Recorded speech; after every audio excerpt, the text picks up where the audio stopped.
আসসালামু আলাইকুম শিক্ষার্থী বন্ধুরা, তোমরা সবাই কেমন আছো? আশা করি সবাই ভালো আছো।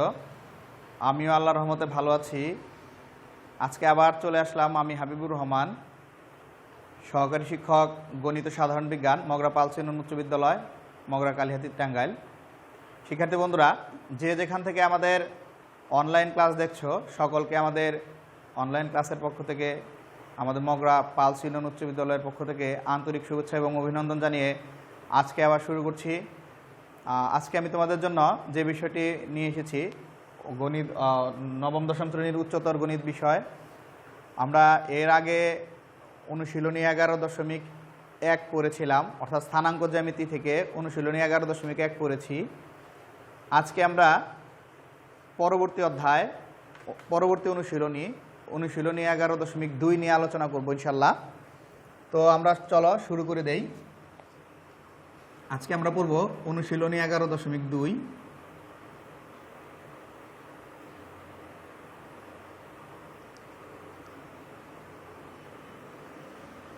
অনুশীলনী 11.2 আমাদের যে বিষয়টা নিয়ে আলোচনা করতে বলা হয়েছে সেটি হচ্ছে আমাদের বিভিন্ন ক্ষেত্র আছে, ত্রিভুজ ক্ষেত্র, চতুর্ভুজ ক্ষেত্র, এদের ক্ষেত্রফল সংক্রান্ত আলোচনা। আমরা গণিতের পরিমিতিতে পড়েছিলাম, ত্রিভুজের ক্ষেত্রফল নির্ণয়ের কতগুলো সূত্র পড়েছিলাম। এদের মধ্যে আচ্ছা, তোমাদের কি মনে আছে ত্রিভুজের ক্ষেত্রফল নির্ণয়ের সূত্রগুলো কি? হ্যাঁ, প্রথম যে কোনো ত্রিভুজের ক্ষেত্রফল নির্ণয় করতে গেলে আমরা কিভাবে নির্ণয় করতে পারি? ত্রিভুজের ক্ষেত্রফল সমান হচ্ছে হাফ গুণন ভূমি গুণন উচ্চতা। তো শিক্ষার্থী বন্ধুরা, আমরা ত্রিভুজের ক্ষেত্রফলের 5টি সূত্র শিখিয়েছিলাম ক্ষেত্রফল নির্ণয়ের। আজকে আমরা সবগুলো নিয়ে আলোচনা করব না, আজকে আমরা একটি সূত্র নিয়ে আলোচনা করব, আমাদের এই অধ্যায়ে কাজে লাগবে। সে বিষয়টি হচ্ছে 3 বাহু দেয়া থাকলে আমরা ত্রিভুজের ক্ষেত্রফল নির্ণয়ের একটা সূত্র জানি।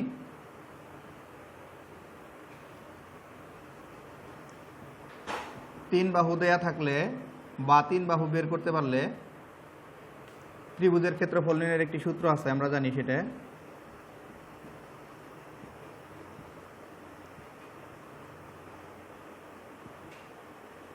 আচ্ছা, আমরা যদি ত্রিভুজটা এঁকে দেই তাহলে হয়তো তোমাদের জন্য সুবিধা হয়।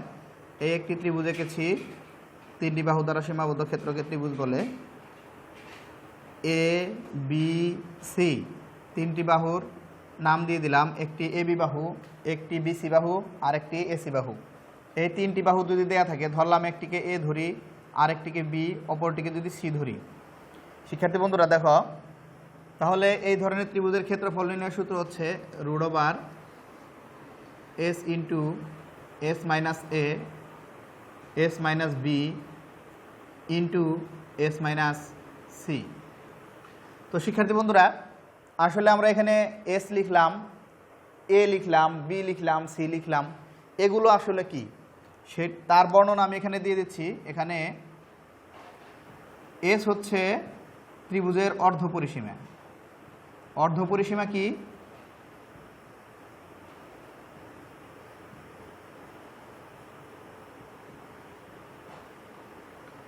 পরিসীমার অর্ধেক।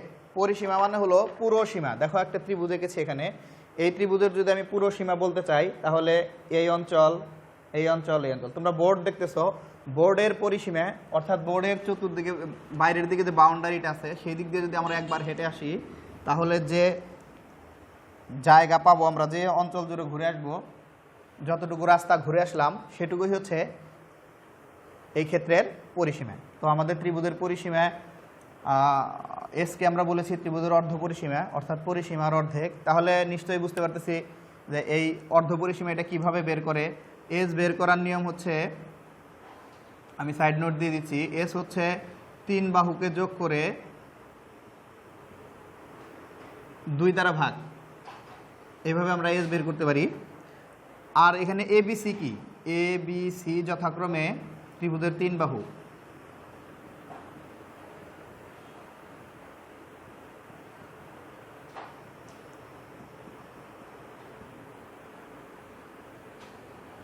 শিক্ষার্থী বন্ধুরা, আমরা পড়তে চাইলাম স্থানাঙ্ক জ্যামিতি, কিন্তু আমরা লিখে দিলাম ত্রিভুজের ক্ষেত্রফল নির্ণয়ের 3 বাহু দেয়া থাকলে ত্রিভুজের ক্ষেত্রফল নির্ণয়ের সূত্রটা জানালাম। কেন জানালাম এটা জানানোর পিছনে একটি কারণ অবশ্যই আছে।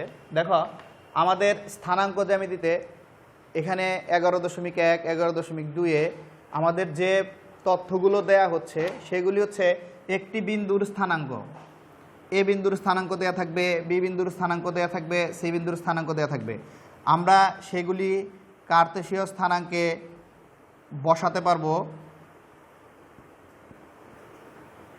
ধরো একটি 1 1 এরকম একটা বিন্দু দেয়া থাকে, অথবা দেওয়া রইল -1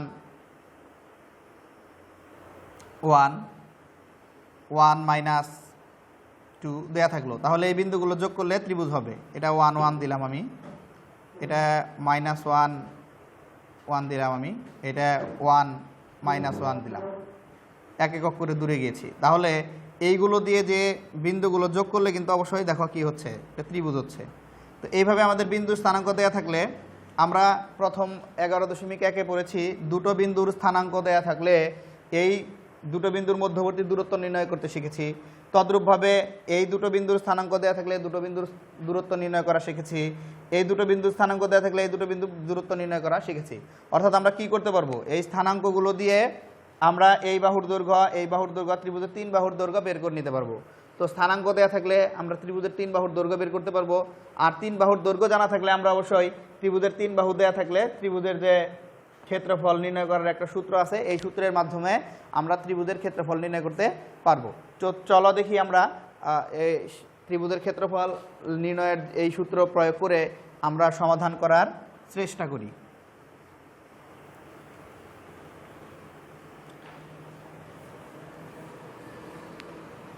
শিক্ষার্থী বন্ধুরা, আমাদের অনুশীলনী 11.2-এর 1 নাম্বার অঙ্কে 1-এর কতে বলা হয়েছে,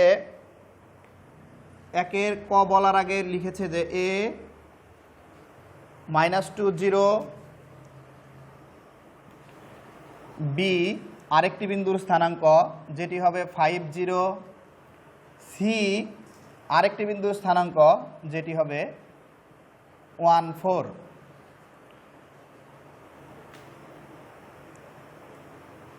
যথাক্রমে ত্রিভুজ এবিসি এর শীর্ষবিন্দু, এবিসি এর 3টি শীর্ষ। তো এবিসি এর 3টি শীর্ষ দিয়ে দিয়েছে, 3টি শীর্ষের স্থানাঙ্ক দিয়েছে। ক নাম্বারে প্রশ্ন করা হয়েছে এবি বিসি সিএ বাহুর দৈর্ঘ্য নির্ণয় করো।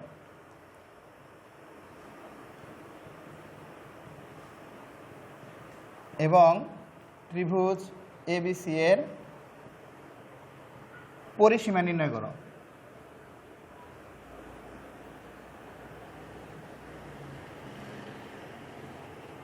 আর খতে আমরা বলে দিলাম যে এই ত্রিভুজের ক্ষেত্রফল, ত্রিভুজটির ক্ষেত্রফল নির্ণয় করো। ত্রিভুজটির, শিক্ষার্থী বন্ধুরা, একটি অঙ্ক পারলে কিন্তু প্রায় সবগুলোই করা যাবে। ত্রিভুজটির ক্ষেত্রফল নির্ণয় করো। তো আমরা এই সমস্যার সমাধান করব। আশা করি আমার কথার মাধ্যমে তোমরা বিষয়টা বুঝে গেছো কিভাবে আমাদের করতে হবে। এবি বাহুর দৈর্ঘ্য, বিসি বাহুর দৈর্ঘ্য, সিএ বাহুর দৈর্ঘ্য। আমরা যদি এখন সমাধান করা শুরু করি,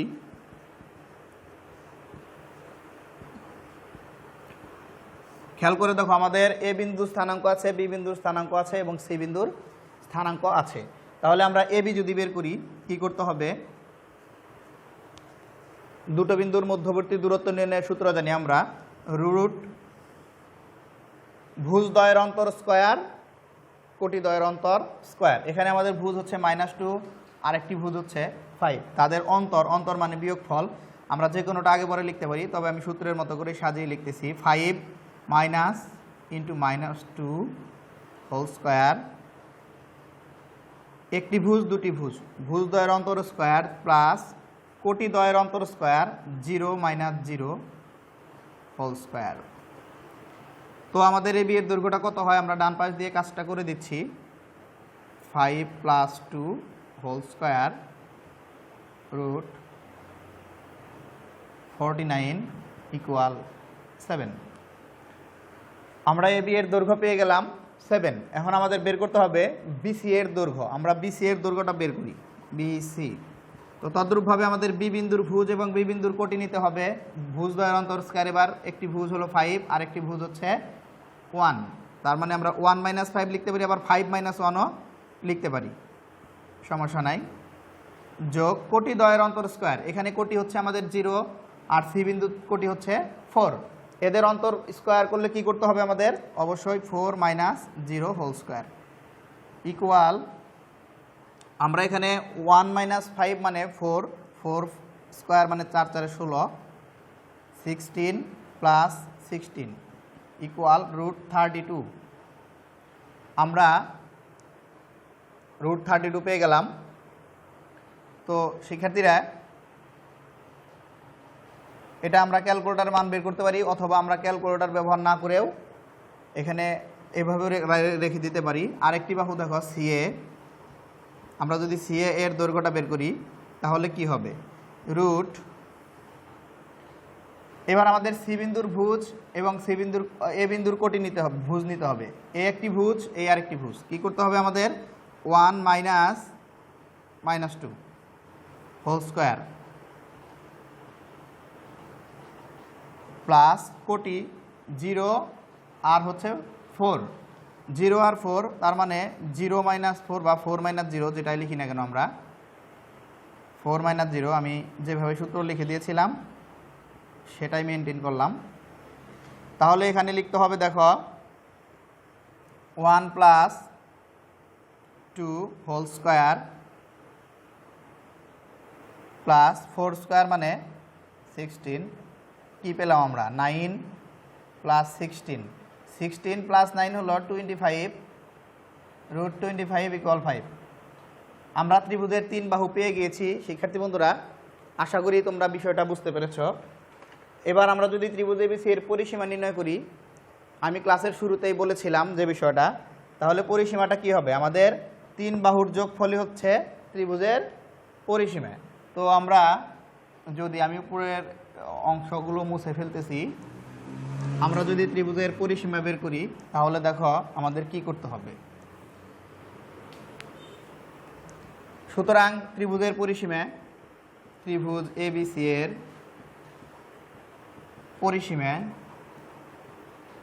পরিসীমা যেন কি?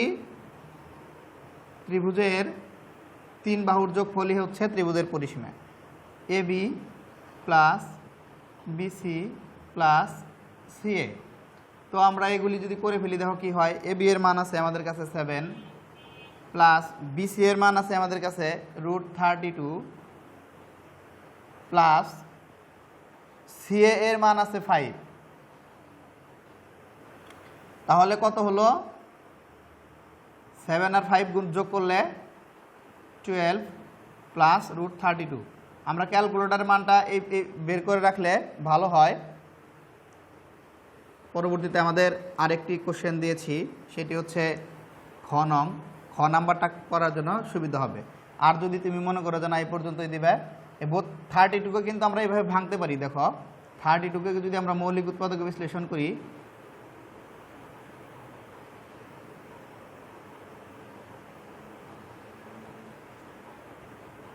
5 2 টু দ্য পাওয়ার 5 হচ্ছে। আমরা যদি এইভাবে জোড়া গঠন করি, আমরা বর্গমূল নির্ণয় করা শিখেছিলাম। তো জোড়া গঠন করলে 2 জোড়া হয়েছে এবং এই 2টা জোড়ার বাইরে আছে। তো আমরা কি করতে পারি? যে জোড়ার বাইরে তাকে বাকি রেখে বাকিগুলো গুণ করতে পারি। 2 2 2 2, 4টা 2 গুণ করলে কত হয়? 2 দুগুণে 4, 4 দুগুণে 8, 8 দুগুণে 16। তো আমরা এটাকে লিখতে পারি এইভাবে, 12 প্লাস √16 ইন্টু 2। জোড়ার বাইরে যেটা আছে সেটাকে আমরা দূরে লিখলাম, তাহলে লিখতে পারবো 12 প্লাস 4√2। আমরা এই পর্যন্ত অ্যান্সার দিতে পারি। তবে আমাদের খ নাম্বার অঙ্কের জন্য আমাদের এটা দশমিকের মানটা বের করে নেওয়াটাই বেটার হবে। যেহেতু ক্যালকুলেটরে কাজ করতে হবে, তোমরা ক্যালকুলেটরের কাজটা করে নেবে এবং আমাকে পরবর্তীতে রেজাল্টটা জানাবে। আমি খ নংটা করে দিচ্ছি।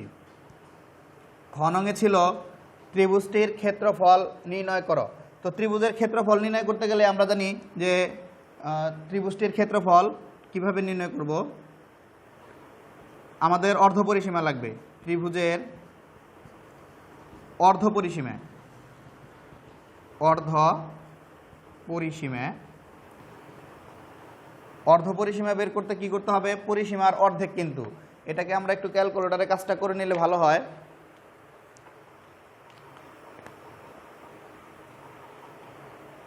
আচ্ছা, ক্যালকুলেটর ছাড়াই করি।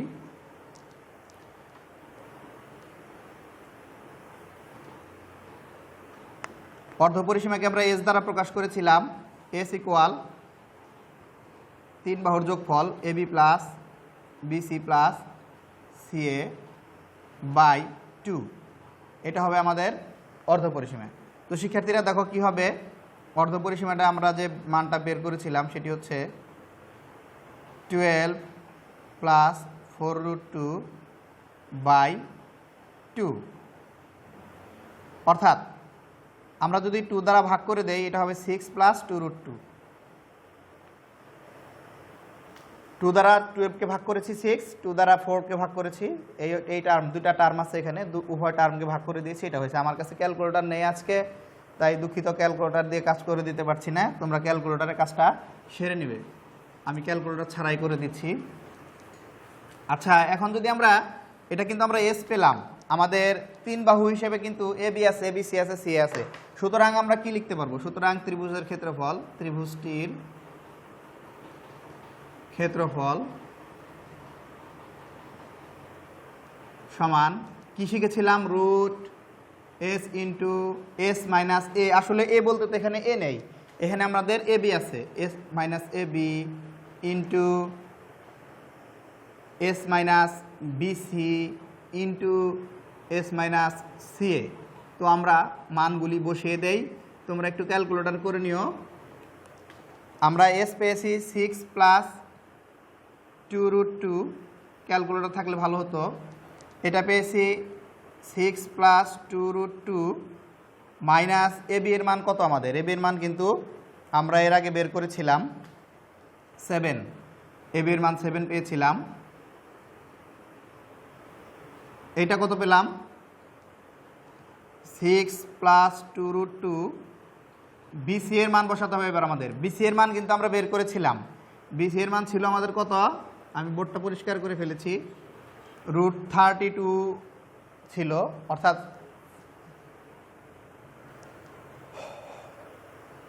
4√2 ছিল আমাদের, 4√2 ইন্টু আমাদের পরেরটা কি ছিল? 6 প্লাস 2√2 মাইনাস, সেটা ছিল আমাদের সি এর মানটা ছিল 5। তোমাদের কাছে আছে অবশ্যই, আমি বোর্ডটা পরিষ্কার করে ফেলেছি বলে দেখা যাচ্ছে না। তো এখন ক্যালকুলেশন করলে আমাদের কাজ শেষ। শিক্ষার্থী বন্ধুরা, তোমরা জানো যে আমি বরাবরই ক্লাসে যে কাজটা করি তোমাদের দিয়ে কিছু কাজ করাই। সব কাজ আমি করে দেই না, যেটুকু যে অংশগুলো তোমরা পারবে সেই কাজটুকু তোমাদের দিয়ে আমি করে নেই। তো আমি এখানে ক্যালকুলেশনটুকু বাকি রাখলাম, এটা তোমাদের জন্য রেখে দিয়েছি। আশা করি তোমরা এই ক্যালকুলেশনটুকু করে আমাকে দেখাবে। কিছু কাজ, সব কাজ যদি আমি করে দেই তাহলে তুমি কি পড়তেছো সেটা আমি আসলে যাচাই করতে পারবো না, তাই এই কাজটুকু তোমার জন্য রেখেছি। তো এইভাবে আমরা দেখো কোন অঙ্কগুলো করতে পারবো। আমরা 2 নং অঙ্কটা করতে পারবো।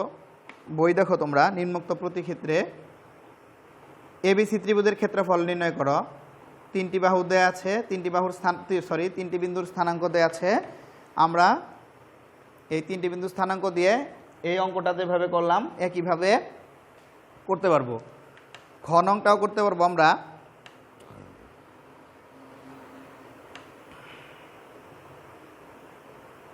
বাকিগুলো করা যাবে, আমি দেখিয়ে দিচ্ছি।